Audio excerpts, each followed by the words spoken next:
رسول اللہ صلی اللہ علیہ وسلم نے ارشاد فرمایا کہ جب ایک بندہ مسلمان ہو جائے اور اس کا اسلام عمدہ ہو، یقین اور خلوص کے ساتھ ہو، تو اللہ اس کے گناہ کو جو اس نے اس اسلام لانے سے پہلے کیے معاف فرما دیتا ہے، اور اب اس کے بعد کے لیے بدلہ شروع ہو جاتا ہے، یعنی ایک نیکی کے عوض 10 گنا سے لے کر 700 گنا تک ثواب، اور ایک برائی کا اسی برائی کے مطابق بدلہ دیا جاتا ہے، مگر یہ کہ اللہ تعالیٰ اس برائی سے بھی درگزر کرے اور اسے بھی معاف فرما دے، یہ بھی اس کے لیے آسان ہے۔ صحیح البخاری حدیث نمبر 41۔ رسول اللہ صلی اللہ علیہ وسلم نے فرمایا کہ تم میں سے کوئی شخص جب اپنے اسلام کو عمدہ بنا لے، یعنی نفاق اور ریا سے پاک کر لے، تو ہر نیک کام جو وہ کرتا ہے اس کے عوض 10 سے لے کر 700 گنا تک نیکیاں لکھی جاتی ہیں، اور ہر برا کام جو وہ کرتا ہے تو وہ اتنا ہی لکھا جاتا ہے جتنا اس نے کیا ہے۔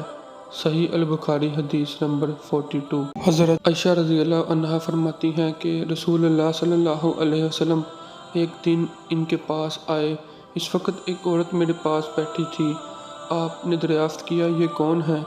میں نے عرض کیا فلاں عورت، اور اس کی نماز کے اشتیاق اور پابندی کا ذکر کیا۔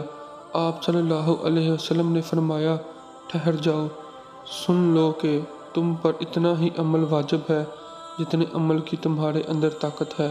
اللہ کی قسم، ثواب دینے سے اللہ نہیں اکتاتا، مگر تم عمل کرتے کرتے اکتا جاؤ گے۔ دین کا وہی عمل زیادہ پسند ہے جس کی ہمیشہ پابندی کی جا سکے اور انسان بغیر اکتائے اسے انجام دے۔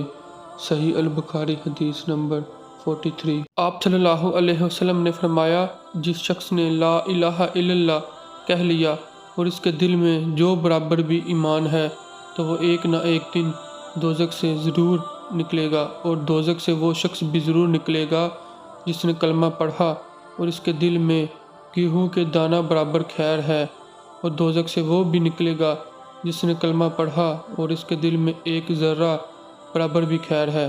صحیح البخاری حدیث نمبر 44۔ عمر بن خطاب رضی اللہ عنہ نے ایک یہودی نے ان سے کہا کہ اے امیر المومنین، تمہاری کتاب قرآن میں ایک آیت ہے جسے تم پڑھتے ہو، اگر وہ ہم یہودیوں پر نازل ہوتی تو ہم اس کے نزول کے دن کو یوم عید بنا لیتے۔ آپ نے پوچھا وہ کون سی آیت ہے؟ اس نے جواب دیا سورۃ المائدہ کی یہ آیت ہے کہ آج میں نے تمہارے دین کو مکمل کر دیا اور اپنی نعمت تم پر تمام کر دی اور تمہارے لیے دین اسلام پسند کیا۔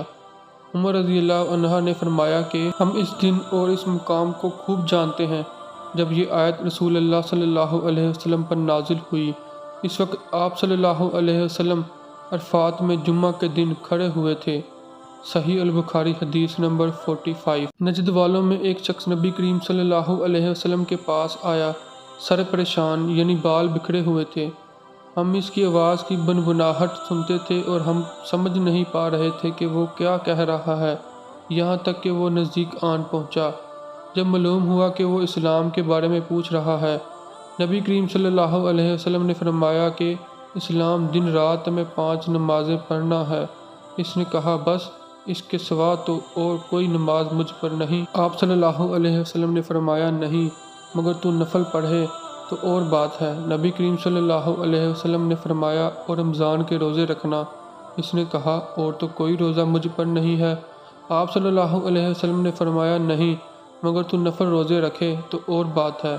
طلحہ نے کہا اور نبی کریم صلی اللہ علیہ وسلم نے اس سے زکوٰۃ کا بیان کیا۔ وہ کہنے لگا بس اور کوئی صدقہ مجھ پر نہیں۔ آپ صلی اللہ علیہ وسلم نے فرمایا نہیں، مگر یہ کہ تو نفل صدقہ دے تو اور بات ہے۔ راوی نے کہا پھر وہ شخص پیٹھ موڑ کر چلا، یوں کہتا جاتا تھا قسم اللہ کی میں نہ اس سے بڑھاؤں گا نہ گھٹاؤں گا۔ نبی کریم صلی اللہ علیہ وسلم نے فرمایا اگر یہ سچا ہے تو اپنی مراد کو پہنچ گیا۔ صحیح البخاری حدیث نمبر 46۔ نبی کریم صلی اللہ علیہ وسلم نے فرمایا جو کوئی ایمان رکھ کر اور ثواب کی نیت سے کسی مسلمان کے جنازے کے ساتھ جائے، وہ نماز اور دفن سے فراغت ہونے تک اس کے ساتھ رہے تو وہ 2 قرات ثواب لے کر لوٹے گا۔ ہر قرات اتنا بڑا ہوگا جیسے احد کا پہاڑ، اور جو شخص جنازہ پر نماز پڑھ کر دفن سے پہلے لوٹ جائے تو وہ 1 رات ثواب لے کر لوٹے گا۔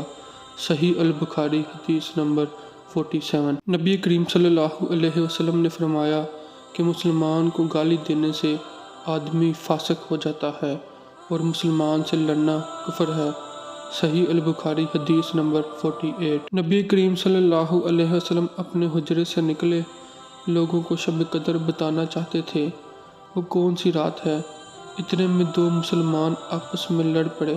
آپ صلی اللہ علیہ وسلم نے فرمایا میں تو اس لیے باہر نکلا تھا کہ تم کو شب قدر بتلاؤں، اور فلاں فلاں آدمی لڑ پڑے تو وہ میرے دل سے اٹھا لی گئی، اور شاید اسی میں کچھ تمہاری بہتری ہو، تو اب ایسا کرو کہ شب قدر کو رمضان کی 27ویں، 29ویں اور 25ویں رات میں ڈھونڈا کرو۔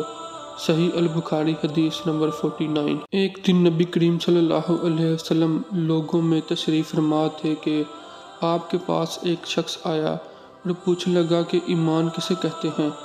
آپ صلی اللہ علیہ وسلم نے فرمایا کہ ایمان یہ ہے کہ تم اللہ پاک کے وجود اور اس کی وحدانیت پر ایمان لاؤ، اور اس کے فرشتوں کے وجود پر، اور اس اللہ کی ملاقات کے برحق ہونے پر، اور اس کے رسولوں کے برحق ہونے پر، اور مرنے کے بعد دوبارہ اٹھنے پر ایمان لاؤ۔ پھر اس نے پوچھا کہ اسلام کیا ہے؟ آپ صلی اللہ علیہ وسلم نے پھر جواب دیا کہ اسلام یہ ہے کہ تم خالص اللہ کی عبادت کرو اور اس کے ساتھ کسی کو شریک نہ بناؤ، نماز قائم کرو اور زکوٰۃ فرض ادا کرو، اور رمضان کے روزے رکھو۔ پھر اس نے احسان کے متعلق پوچھا۔ آپ صلی اللہ علیہ وسلم نے فرمایا احسان یہ ہے کہ تم اللہ کی عبادت اس طرح کرو گویا تم اسے دیکھ رہے ہو۔ اگر یہ درجہ نہ حاصل ہو تو پھر یہ تو سمجھو کہ وہ تم کو دیکھ رہا ہے۔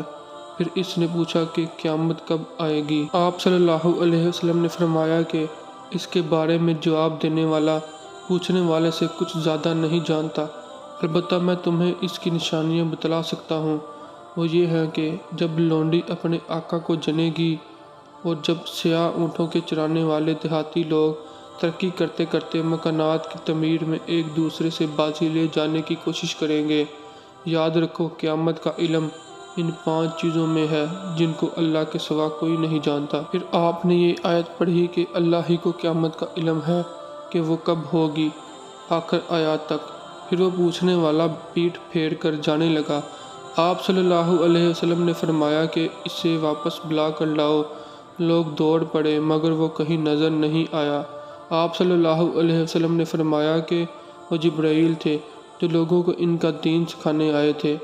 ابو عبادہ امام بخاری رحمۃ اللہ فرماتے ہیں کہ نبی کریم صلی اللہ علیہ وسلم نے ان تمام باتوں کو ایمان ہی قرار دیا ہے۔ صحیح البخاری حدیث نمبر 50۔